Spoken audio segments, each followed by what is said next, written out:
انہیں ہم تلوار کے ذریعے ہی ٹھیک کریں گے۔ 3-4 لوگ اور بھی اس میں اپنی رائے دیتے ہیں اور وہ کہتے ہیں کہ حسین ابن علی کا موقف اس میں بالکل صحیح ہے۔ تو پھر یہاں پر عثمان بن عفان رضی اللہ عنہ فرماتے ہیں کہ تم لوگ چاہتے ہو کہ میں ان لوگوں پر تلوار اٹھاؤں جو یہ شہادت دیتے ہیں کہ اللہ کے سوا کوئی معبود نہیں ہے اور محمد صلی اللہ علیہ وآلہ وسلم اس کے رسول ہیں۔ تم چاہتے ہو میں مسلمانوں کا خون بہاؤں؟ اللہ کی قسم ایسا کبھی بھی نہیں ہو سکتا۔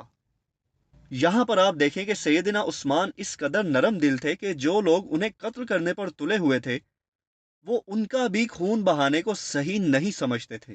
پھر سیدنا عثمان کہتے ہیں کہ میں کیسا خلیفہ ہوں گا رسول اللہ کا، ابو بکر کا، عمر کا، کہ میں مدینہ کی حرمت کو پامال کر دوں اور یہاں پر مسلمانوں کو ہی قتل کرنے کا حکم دے دوں۔ تو ایک شخص وہاں موجود ہوتا ہے، وہ کہتا ہے یا امیر المومنین، وہ لوگ آپ کی جان کے دشمن بنے ہوئے ہیں، ان لوگوں نے آپ پر اس قدر اتنے بڑے بڑے جھوٹ باندھے ہیں، اس کے باوجود بھی آپ ان کے بارے میں سوچ رہے ہیں۔ سیدنا عثمان بن عفان رضی اللہ عنہ فرماتے ہیں کہ یہ ان کا اور میرا معاملہ ہے، انہوں نے مجھ پر الزامات لگائے ہیں، میں ان سے ملوں گا اور انہیں سمجھاؤں گا اور انہیں بتاؤں گا کہ میں نے ایسا کوئی بھی خط نہیں لکھا اور یہ سب جھوٹ ہے۔ اگر وہ مانتے ہیں تو ٹھیک ہے، لیکن اگر اس کے باوجود بھی انہیں مجھے مار کر یا مجھے نقصان پہنچا کر ہی تسلی ملتی ہے تو پھر ایسے ہی ٹھیک ہے۔ اور پھر سیدنا عثمان بن عفان کہتے ہیں کہ تم لوگوں کو قطعاً اجازت نہیں ہے کہ تم کسی مسلمان کا خون بہاؤ اور مدینہ کی حرمت کو پامال کرو۔ تم لوگ کسی کو بھی قتل نہیں کرو گے، نہ ہی کسی کو نقصان پہنچاؤ گے، لیکن ہاں اگر کوئی تم پر جان لیوا حملہ کرتا ہے تو اپنے دفاع میں تم انہیں مار سکتے ہو، اس کے علاوہ کوئی بھی اور آپشن نہیں ہے، تم انہیں کچھ نہیں کہو گے۔ اللہ کی قسم جب تک میں زندہ ہوں میرے ہوتے مدینہ میں خون نہیں بہے گا، یہ سیدنا عثمان یہاں پر کہتے ہیں۔ اس کے بعد دکھایا جاتا ہے کہ یہ سارے جو نوجوان تھے، حسن اور حسین علیہ السلام، ابن عباس، ابن زبیر، عبداللہ ابن عمر، یہ سب باہر جاتے ہیں اور امام حسین علیہ السلام کہتے ہیں کہ نہ جانے اب کیا ہوگا، اور پھر امیر المومنین نے بھی ہمارے ہاتھوں کو باندھ کر رکھ دیا ہے، جبکہ وہ لوگ انہیں نقصان پہنچانے پر تلے ہیں اور امیر المومنین ان کے لیے اتنا اچھا سوچ رہے ہیں۔ اور پھر محمد بن حنفیہ کہتے ہیں کہ یہ لوگ کیسے خبیث لوگ ہیں کہ یہ اصحاب رسول اللہ صلی اللہ علیہ وآلہ وسلم جو کہ اب امیر المومنین ہیں، خلیفہ ہیں، جن کا حکم ماننا قرآن کے تحت ضروری ہے، یہ لوگ انہی کو نقصان پہنچانے پر تلے ہوئے ہیں، نہ جانے اب کیا ہوگا۔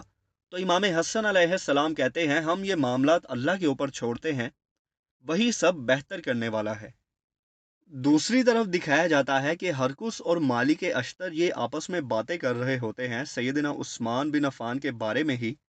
دوسری طرف دکھایا جاتا ہے کہ مروان بن حکم جاتا ہے ابن زبیر کے پاس اور انہیں سمجھاتا ہے کہ دیکھو یہ خط میں نے نہیں لکھے، مجھ پر جھوٹ باندھا گیا ہے اور میں یہ ثابت کر چکا ہوں امیر المومنین سیدنا عثمان کے سامنے کہ وہ لکھائی میری نہیں ہے، یہ ضرور کسی کی سازش ہے، یہ یہاں پر مروان ابن زبیر کو کہتا ہے۔ تو ابن زبیر کہتے ہیں کہ جو کچھ بھی تم نے کہا ہے وہ ٹھیک ہے، لیکن وہ جو لوگ ہیں وہ بہت ہی زیادہ خبیث لوگ ہیں، انہوں نے بہت سارے کم عقل لوگوں کو اپنے ساتھ ملا لیا ہے، انہیں دھوکہ دے دیا ہے، اور میرے انکل محمد بن ابی بکر کو بھی انہوں نے دھوکے میں رکھا ہوا ہے۔ دوسری طرف دکھایا جاتا ہے کہ وہ سارے بلوائی بیٹھے ہوتے ہیں جس میں ہرقس، ابن جبلہ، مالک اشتر یہ سب وہاں پر موجود ہوتے ہیں، ابن ادیس بھی۔ تو لوگ کہتے ہیں کہ جو بھی مالک اشتر نے علی ابن ابی طالب کے بارے میں کہا ہے ہمیں اس پر کوئی اعتراض نہیں ہے، ہمیں مسئلہ علی سے نہیں بلکہ عثمان سے ہے، ہم کسی طرح اسے ہٹانا چاہتے ہیں اس کے عہدے سے اور اس کی جگہ ہم نیا امیر لائیں گے۔ تو یہ لوگ یہاں پر بات کر رہے ہوتے ہیں کہ امیر المومنین کو کس طرح سے ان کے عہدے سے ہٹایا جائے۔ اس کے بعد محمد بن ابی بکر کھڑے ہوتے ہیں اور کہتے ہیں دیکھو دو ہی راستے ہیں، یا تو امیر المومنین عثمان بن عفان اپنی ساری رعایا کو ہی بدل دے جن میں ہم لوگ بھی شامل ہیں، جو کہ ناممکن ہے، یا پھر ہم سب مل کر انہی کو ان کے عہدے سے ہٹا دیں اور ان کی جگہ نیا امیر لے آئیں۔ تو سارے کہتے ہیں ہاں یہ بالکل صحیح مشورہ دیا ہے تم نے۔ تو پھر لوگ کہتے ہیں اگر ہم انہیں ان کے عہدے سے ہٹائیں گے تو پھر ان کی جگہ اگلا امیر ہم کسے منتخب کریں گے؟ تو یہاں پر مالک اشتر اور کچھ اصحاب کہتے ہیں کہ ظاہر سی بات ہے پھر ہم مولا علی علیہ السلام کو اپنا اگلا خلیفہ بنائیں گے، ان سے بہتر کوئی بھی نہیں ہے۔ محمد بن ابی بکر بھی اس بارے میں اس بات پر اتفاق کرتے ہیں۔ اور پھر یہاں پر مالک اشتر کہتے ہیں کہ یہ ہم لوگوں کے ہاتھ میں ویسے نہیں ہے، صحابہ ہی خلیفہ کو چنتے ہیں، ہمارے کہنے سے کچھ بھی نہیں ہوگا۔ جب تک کہ مسلمانوں کی جمعیت امام علی علیہ السلام کو اگلا خلیفہ بنانے پر منتخب نہ ہو جائے، ہم لوگ کچھ نہیں کر سکتے۔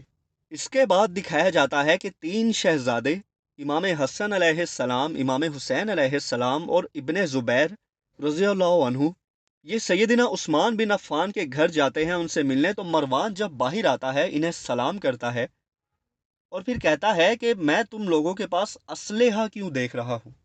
تلواریں انہوں نے پکڑی ہوئی تھی، اپنے ہاتھوں میں میان میں ڈالی ہوئی تھی۔ تو امام حسن علیہ السلام نے کہا کہ ہاں۔ تو مروان نے کہا کہ تم لوگوں کو نہیں پتا امیر المومنین نے مدینہ میں تلوار لانے کو منع کیا ہے، اس طرح کھلے عام تلوار لے کر تم لوگ نہیں آ سکتے۔ تو حسین علیہ السلام نے کہا کہ کیا اب ہم ان کی حفاظت کے لیے بھی تلوار نہیں لا سکتے، جبکہ آپ کو پتا ہے کہ یہاں پر کیا حالات ہو رہے ہیں اور لوگ ان کی جان کے دشمن بنے ہوئے ہیں۔ ابن زبیر کہتے ہیں اگر ہم امیر المومنین کے لیے جان نہیں دے سکتے تو پھر ہماری جان کس کام کی ہے؟ تو پھر امام حسن علیہ السلام فرماتے ہیں، مروان کو کہتے ہیں آپ بے فکر رہیں، ہم امیر المومنین کے حکم کے خلاف ہرگز نہیں جائیں گے۔ اس کے بعد مروان کہتا ہے تو پھر آؤ چلو امیر المومنین سے ملاقات کرتے ہیں، اور پھر وہ سب ان کے گھر میں چلے جاتے ہیں۔ اس کے بعد دکھایا جاتا ہے کہ زبیر بن عوام رضی اللہ عنہ اور طلحہ رضی اللہ عنہ بیٹھے ہوتے ہیں اور باتیں کر رہے ہوتے ہیں اور کہتے ہیں کہ یہ لوگ تو اب بے قابو ہونا شروع ہو گئے ہیں، ہمیں انہیں لگام دینی ہوگی اس سے پہلے کہ کچھ ایسا ہو جائے جس کی ہم سب کو امید بھی نہ ہو۔ لیکن بات وہی آ جاتی ہے، طلحہ کہتے ہیں کہ امیر المومنین نے کچھ بھی ایسا کرنے سے منع کیا ہوا ہے۔ اس کے بعد دکھایا جاتا ہے کہ ابن جعفر بیٹھا ہوتا ہے اور زینب سلام اللہ علیہا سے بات کر رہا ہوتا ہے، اور یہ زینب شاید یہاں پر سیدنا امام حسین علیہ السلام کی جو بہن تھی وہ یہاں پر ان کو دکھایا گیا ہے۔ تو ابن زبیر ان سے بلوائیوں کے بارے میں ہی بات کر رہا ہوتا ہے کہ جو کچھ وہ لوگ کر رہے ہیں، اتنے میں دروازہ نوک ہوتا ہے تو وہ اپنے بیٹے سے کہتے ہیں کہ جاؤ دیکھو کون ہے۔ اور پھر دکھایا جاتا ہے کہ امام حسین علیہ السلام وہاں پر آتے ہیں تو انہیں سلام کرتے ہیں ابن جعفر، اور پھر کہتے ہیں کہ آپ کہاں سے آ رہے ہیں؟ تو حسین علیہ السلام کہتے ہیں آپ کے انکل ابو الحسن کے گھر سے، یعنی اپنے والد کے گھر سے۔ تو زینب سلام اللہ علیہا کہتی ہیں کہ حسین میرے بابا کیسے ہیں؟ تو حسین علیہ السلام کہتے ہیں کہ وہ ٹھیک ہے زینب، وہ ٹھیک ہے۔ یہ کہہ کر وہ خاموش ہو جاتے ہیں۔ اس کے بعد دکھایا جاتا ہے کہ مولا علی علیہ السلام کے 3 بیٹے یہاں پر موجود ہوتے ہیں، حسن ابن علی علیہ السلام اور ابو بکر اور عمر علیہ السلام، یہ مولا علی کے بیٹے تھے۔ ان کے درمیان ایک شخص بیٹھا ہوتا ہے، وہ کہتا ہے کہ ابو الحسن نے بھی بہت کوشش کی کہ وہ ان لوگوں کا کچھ کرے اور امیر المومنین سے اجازت لے سکے، لیکن امیر المومنین نے ایسا نہیں کیا۔ تو ابو الحسن نے بھی کہا کہ ہمیں اب ان کی اطاعت کرنی ہے، جیسا وہ کہہ رہے ہیں ویسا ہی کرنا ہے۔ تو مولا علی کے جو 2 بیٹے تھے ابو بکر اور عمر، وہ کہتے ہیں کہ نہیں، ہم ان لوگوں کو ضرور سبق سکھائیں گے۔ اس پر امام حسن علیہ السلام ان دونوں سے الگ الگ ان کا نام لے کر کہتے ہیں کہ سنو ابو بکر اور تم بھی عمر، تم لوگ ایسا کچھ نہیں کرو گے جو کہ امیر المومنین کی بات کے خلاف جائے۔ جو انہوں نے کرنے سے منع کیا ہے ویسا ہرگز نہیں کرے گا کوئی بھی۔ دوسری طرف دکھایا جاتا ہے کہ یہ جو بلوائی تھے، جو باغی تھے، جنہیں خوارج بھی کہہ سکتے ہیں آپ، یہ بعد میں خارجی بھی ہوئے تھے مولا علی کا جب ان لوگوں نے ساتھ چھوڑ دیا تھا۔ یہ لوگ بیٹھ کر ایک منصوبہ بنا رہے ہوتے ہیں کہ اب ہم امیر المومنین کو مسجد جانے سے روکیں گے۔ تو یہ لوگ جاتے ہیں امیر المومنین کے گھر کے باہر پڑاؤ کرتے ہیں، وہاں پر محاصرہ کرتے ہیں۔ تو پھر سیدنا عثمان بن عفان اپنے گھر کی چھت پر آتے ہیں اور ان سے کہتے ہیں، اب یہاں پر بڑا ایک خوبصورت سین ہے، تھوڑا سیڈ بھی ہے۔ نیچے مولا علی علیہ السلام بھی موجود ہیں اور ان کے 2 بیٹے بھی موجود ہیں، اور تیسرا بیٹا محمد بن حنفیہ بھی، اور طلحہ اور زبیر رضی اللہ عنہ بھی یہاں پر موجود ہیں۔ تو سیدنا عثمان بن عفان اپنی چھت پر آ کر کہتے ہیں، تم لوگوں کو یاد ہے کہ ایک جنگ کے موقع پر جب اللہ کے نبی صلی اللہ علیہ وآلہ وسلم کو ضرورت تھی پیسوں کی، تو میں نے 10,000 سونے کے سکے لا کر آپ کی جھولی میں ڈالے، تو آپ صلی اللہ علیہ وآلہ وسلم نے فرمایا کہ عثمان آج کے بعد کچھ بھی نہ کرے تو اس کی بخشش ہو گئی. یہ حدیث بھی موجود ہے. ٹھیک ہے. اس کے بعد سیدنا عثمان نے کہا تم لوگوں کو یاد ہے کہ جب مسجد کے لیے جگہ درکار تھی اور لوگ تنگ پڑ رہے تھے کیونکہ لوگ زیادہ ہو گئے تھے اور مسجد چھوٹی تھی، تو اللہ کے نبی صلی اللہ علیہ وآلہ وسلم نے فرمایا تھا کہ کون ہے جو مسجد کے لیے جگہ خرید کر دے اور جنت میں اللہ اسے ایک محل عطا کرے گا، اس کے بدلے میں جنت میں اسے گھر دے دیا جائے گا. تو سیدنا عثمان کہتے ہیں میں نے وہ مسجد خرید کر دی تھی، اس زمین کے لیے میں نے پیسے دیے تھے. اور پھر فرمایا کہ تم لوگ مجھے ہی مسجد جانے سے روک رہے ہو. اس کے بعد آپ نے فرمایا تم لوگوں کو یاد ہے جب ہم مہاجر بن کر یہاں پر آئے تھے تو ایک کنواں تھا جو مدینے سے دور تھا، مدینے کے قریب ایک کنواں تھا، مسلمانوں کو پانی لینے باہر جانا پڑتا تھا، وہ ایک یہودی کا کنواں تھا. تو اللہ کے نبی صلی اللہ علیہ وآلہ وسلم نے کہا تھا کہ کون ہے جو یہ کنواں خرید کر مسلمانوں کے لیے وقف کر دے. تو میں نے وہ خرید کر مسلمانوں کے لیے وقف کیا تھا اور آج تم لوگوں نے میرا ہی پانی بند کر دیا ہے. تو یہ اتنے درد بھرے الفاظ تھے، یہ جب آپ سیریز کے ایپیسوڈ دیکھیں گے تو آپ کو سمجھ میں آئے گا. نیچے امام حسن اور امام حسین علیہ السلام کھڑے رو رہے تھے.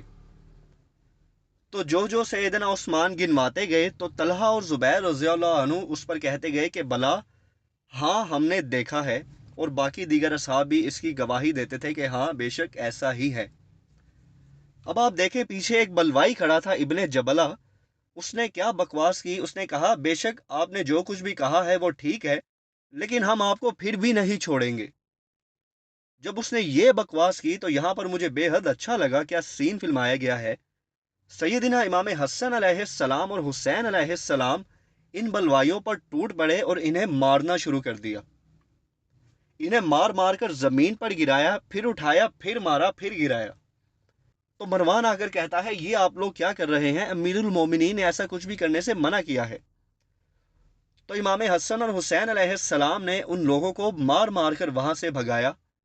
یہ ہیں حیدر کے شیر. خون جوان ہو اور خون بھی حیدر علیہ السلام کا ہو تو حق کے لیے ضرور کھڑے ہوتے ہیں. اس کے بعد ایک سین دکھایا جاتا ہے جو دیکھ کر مجھے بہت زیادہ ہنسی آئی. ابن جبلہ زخمی لیٹا ہوا تھا اور اس کا ساتھی اس سے کہتا ہے ابن جبلہ شکر کرو امیر المومنین نے ہتھیاروں پر پابندی لگائی ہوئی تھی مدینے میں، اگر حسن اور حسین علیہ السلام کے پاس تلوار ہوتی تو آج ہم لوگ مردوں میں شمار ہو رہے ہوتے، ہم زندہ نہ ہوتے. تو خیر واقعی میں یہ انہیں شکر کرنا چاہیے سیدنا عثمان کا ہی.